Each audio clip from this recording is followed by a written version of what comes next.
George Gopen here. We look now at movement number 4 of the 5 of The Wasteland, T.S. Eliot. It's the watery one, and therefore I have turned blue.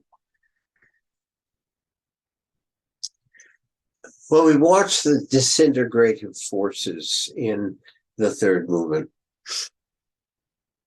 And we saw Eliot juxtaposing Buddha with St. Augustine. We saw him juxtaposing Elizabethan England from 1600 with post-World War I London of 1922. Those juxtapositions had a force of their own. This was in Eliot's mind at the time because of the development in poetry by Ezra Pound of a method that he called imagism. With imagism, you take two things and juxtapose them so that a third thing starts to exist because of the juxtaposition, and that third thing is present in neither one of the originals by themselves. It grew out of an experience that he had in Paris. He went out into a station of the metro to wait for a train. There were lots of people around, big crowd. And in looking about, waiting for the train, he saw, he tells us, a particularly beautiful face. And he was fixated on it for a moment. And then when he moved his gaze in a different part, he saw a beautiful face, and he fixated on it. And then a third, and then a fourth. And he was really struck by this experience. So he went home, and he wrote a poem about it. It was 60 lines. Next day, he looks at that and thinks, you know, it doesn't have it. It doesn't give exactly what I felt. It just talks about it. It doesn't represent what it was I was feeling. So he goes to work and he starts cutting things. Anything that doesn't go to the heart of what it was he was experiencing gets cut. Over a period of time, more and more disappeared from that poem. And he wound up with only 2 lines. And this is the purest of the imagistic poems. Let me pull it up for you. There it is. The title is In a Station of the Metro. And the entire poem is the apparition of these faces in the crowd, petals on a wet black bough. Apparition of these faces in the crowd. You're waiting to find out something about it. There's a punctuation mark that stops you. There's no verb coming after the semicolon. Then we have something completely separate. Petals on a wet black bough brings to your mind's eye something completely different. But when you put them next to each other, the apparition of these faces in the crowd mean differently because of the juxtaposition to petals on a wet black bough. This is one step further from metaphor, as metaphor is one step further from simile. Simile is, this is like that. My love is like a red, red rose.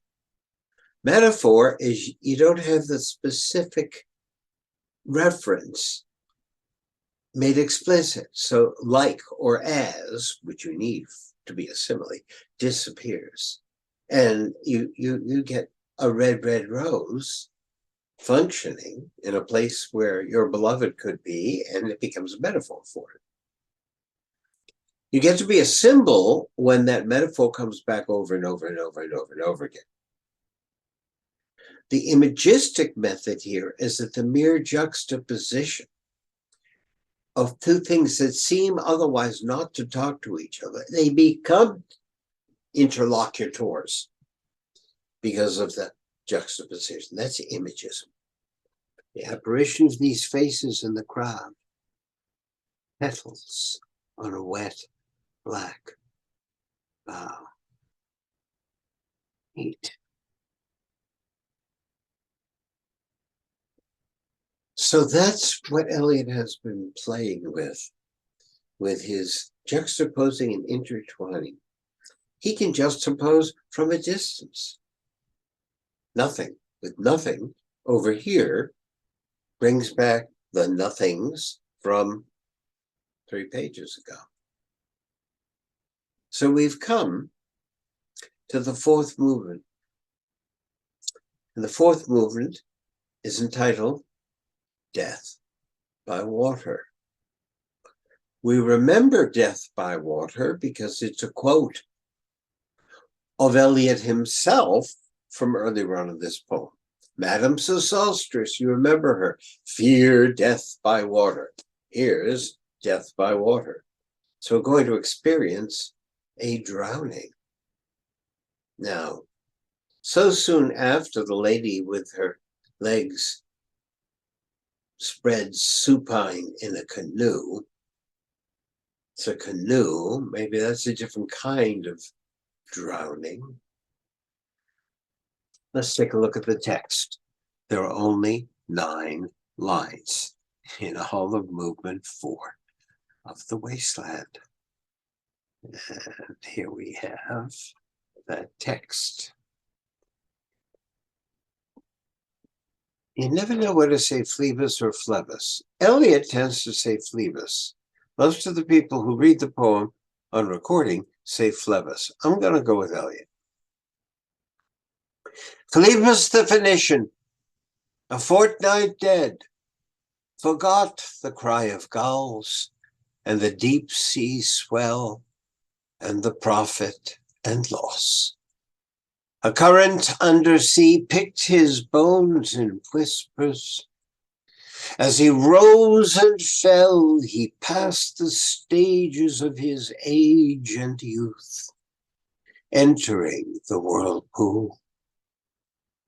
Gentile or Jew, O you who turn the wheel and looked to windward, consider Phlebas, who was once handsome and tall as you.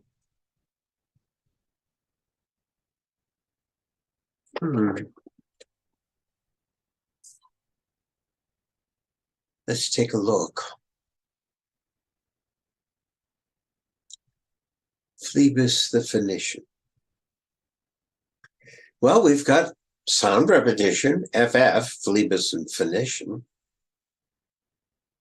Why is it significant that he's a Phoenician? Have we had any other Phoenicians? Oh, yes, we have. Remember the Smyrna merchant? Well, Smyrna was in Phoenicia. And he was a merchant, and he was the one with the currents filling up his pockets. They're the smart sailors. And they're the ones who founded Carthage. And we've had Carthage and the Tunic Wars. And Phlebas the Phoenician.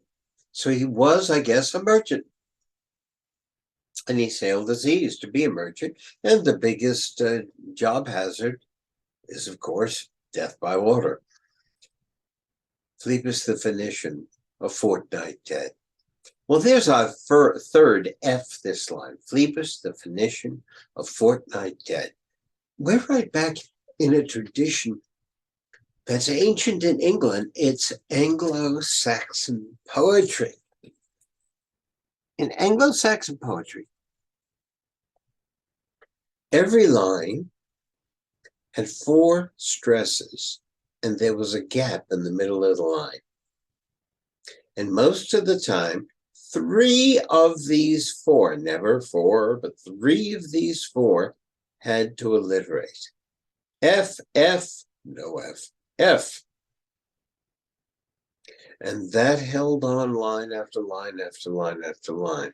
And with that break in the middle, you got a rhythm of, huh, huh, huh, huh, huh, huh, huh, huh. Kind of like the tide. Comes in, goes out.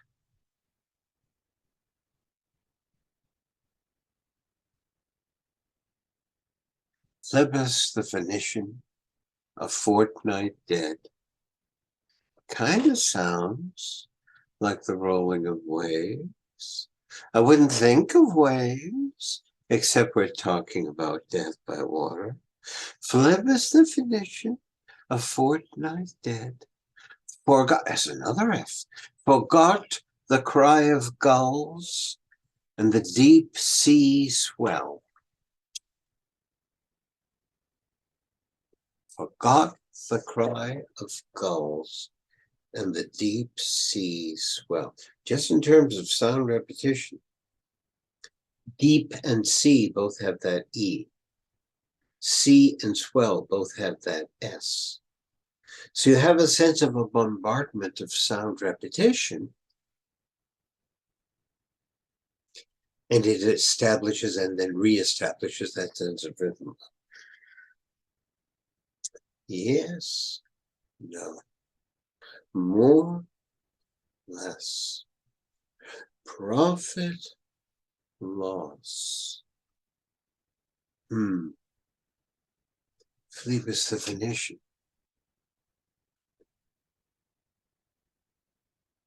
A fortnight dead. That's 2 weeks, a fortnight.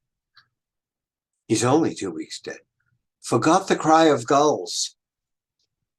What's the cry of gulls? Well, he's no longer alive and he can't hear the seagulls. Like, oh, cool, cool, cool. Yeah, but that's not the only meaning of the word gulls, is it? If you're a crooked merchant, you're taking advantage of unwitting customers. And you might even call them your gull. It's a use of the term. So if it gets the cry of gulls, if it gets people saying, my God, he cheated me. This isn't what I bargained for. Forgot the cry of gulls and the deep sea swell, deep sea swell, and the profit and loss. Now, I, all the way through these 9 lines, hear this sense of yes and no, up and back. And it builds, not with a sense of increasing tension, but with a sense of this is the end. This is really the end. Be aware of death. Profit and loss. Let's continue. A current under sea picked his bones in whispers. As he rose and fell, he passed the stages of his age and youth, entering the whirlpool. Now he's only dead 2 weeks, so the body hasn't completely settled down yet at the bottom of the sea. There is a current undersea. Oh, we've had that word before, haven't we? Yes, the Smyrna merchant with his pocket full of currents.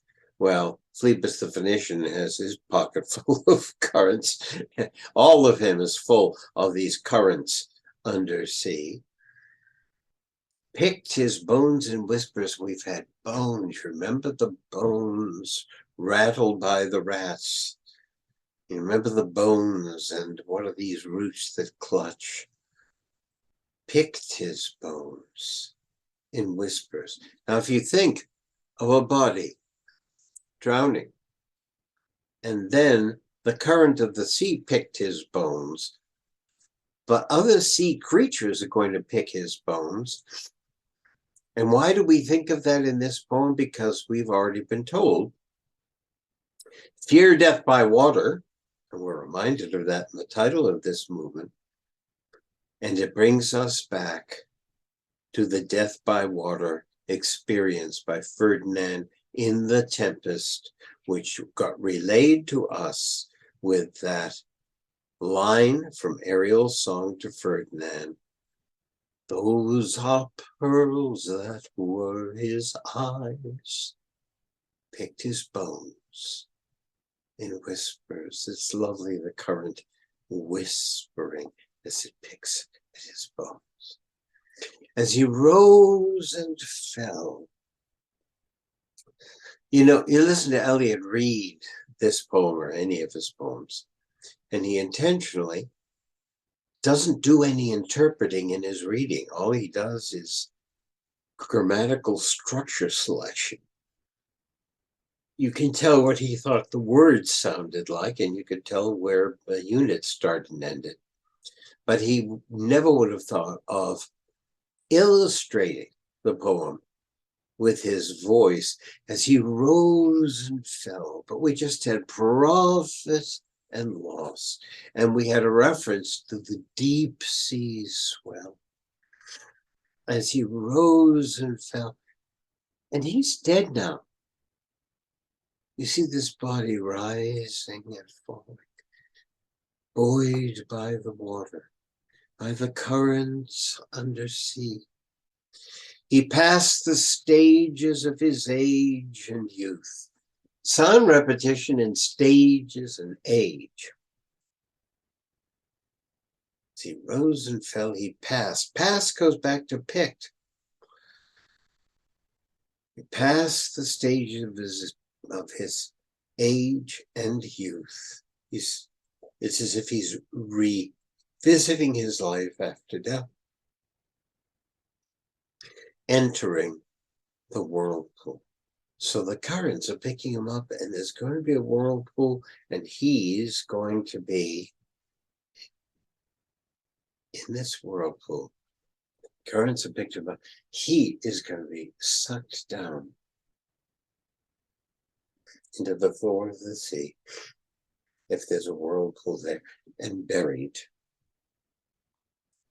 Who does this remind us of in this poem? The drowned gods, sacrificed in late winter in order to assure the coming of the spring. So Phlebas himself, a mere merchant, has become like unto a sacrificial god, drowned to make sure that spring will reappear, so that his death is connected to some sort of hope of the continuance of life. We finish the text. Gentile or Jew, O you who turn the wheel and look to windward, consider Phlebas, who was once handsome and tall as you.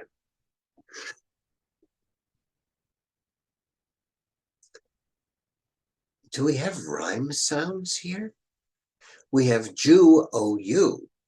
Now, Eliot started off his life anti-Semitic. We have lots of references that are negative to Jews in his poems. This one confuses me completely. Jew has never been a positive term, but here it becomes a parallel term to Gentile. Now, is that just because he liked the alliteration, the judge, Gentile or Jew, O you? It's got this sound repetition working in poetry that seems to be rejecting the 19th century of poetry. O you who turn the wheel. A sailor who actually steers the boat. Eliot loved to sail. Steer the boat and look to windward. Sometimes pronounced windward, but windward. Consider Phlebas.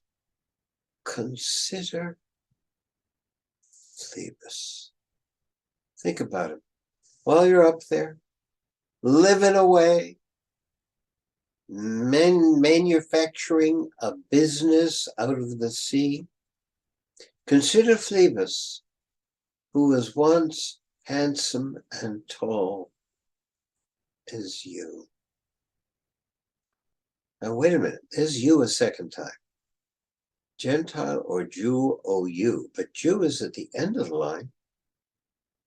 And you is now at the end of the line, the end of this movement. So Jew and you rhyme. Do we have any other rhymes? Let's see. Dead, swell. They don't rhyme. See, hey, why'd you skip over loss? Isn't that the end of the line? No, it's not the end of the line. How do you know that? Because a current after C begins in the middle of the line to fill up the rest of this line. That's why it's placed there.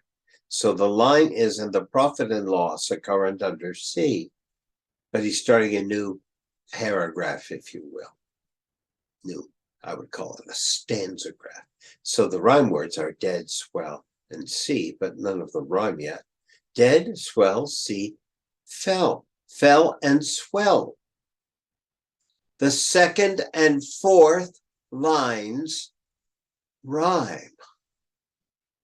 Gee, that sounds a little bit like a quatrain of a sonnet. It's a remnant of one. It's a reminiscence of one. But C and dead don't rhyme.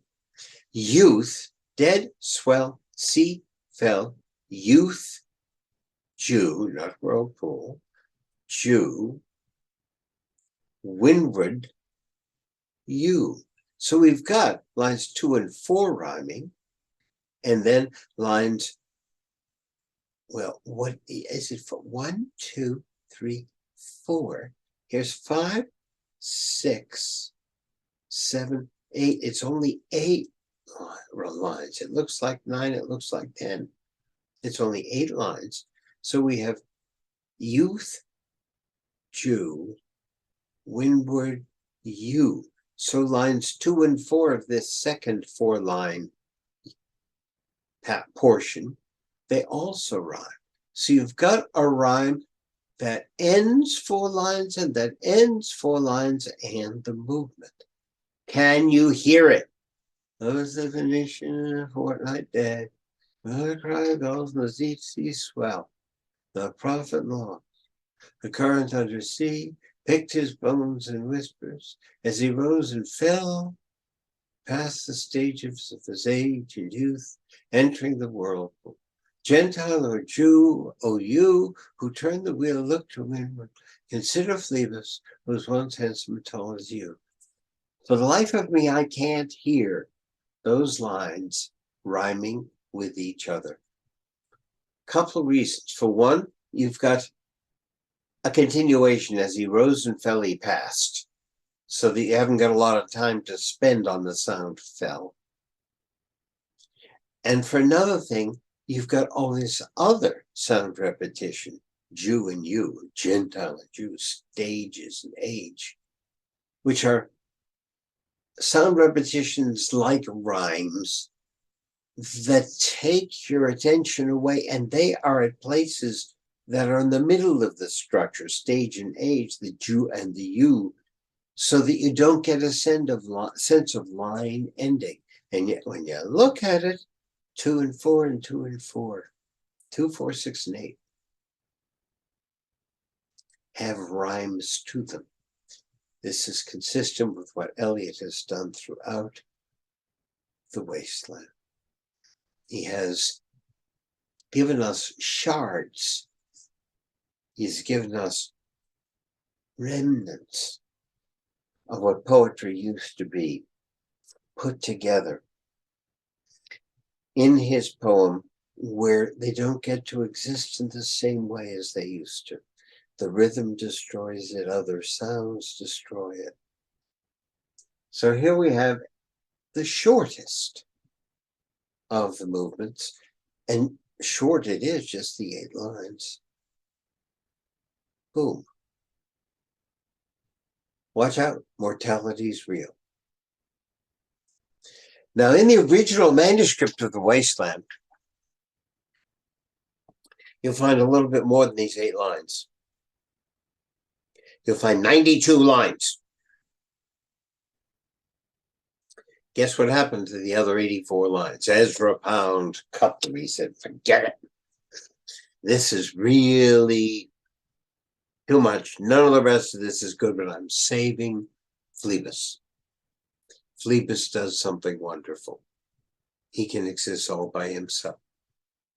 So Eliot was wise enough to leave it all to itself. Now here we have a 5-movement poem, the 4th movement of which is much shorter and is kind of lyrical compared to the others. Eliot will do this again 4 more times for each of his 4 quartets later on. Gonna have 5-movement poems, 4 of them. And in each case, the 4th movement is much shorter and much more lyrical than the others. And therefore, this is a structural concept on Eliot's part. And the 3rd movement is the longest and the toughest and the biggest to deal with. The first movement is a kind of introduction. The 2nd movement is challenging. The 3rd movement is overwhelming. 4th movement is a little lyric to prepare you for the 5th movement, which is going to tie everything else in together. I firmly believe that Eliot chose the 5-movement structure because he was listening to late Beethoven a great deal at this time, and the one he liked best was Opus 132, which is the only one written in 5 movements. So we have this lyrical moment that suggests all of life ends in death. You can be tall, handsome, and even rich and in charge, steering the boat. And you too will end up with the sea picking away at your bones. Profit and a loss. You won't be bothered by the sounds of the gulls. You won't be entertained by the sounds of the gulls anymore. So we all die. Is our culture dying? Is our civilization dying? Well, we all die. Should we be surprised if the culture died? Well, we go on to the 5th movement. And there we try to bring to some kind of resolution all the tensions and movements that have been raised by the first 4 movements. And what do we come out with at the end? Something that has confused critics for seeming ever. I mean, this is now 100 years. I am speaking to you from 2022. 100 years since the appearance of this poem. It appeared in October in England and November in America of 2022. And here in November and December of 100 years later, I've been talking to you about this poem, and I hope you'll join me next time for our delving into the 5th movement. See you then.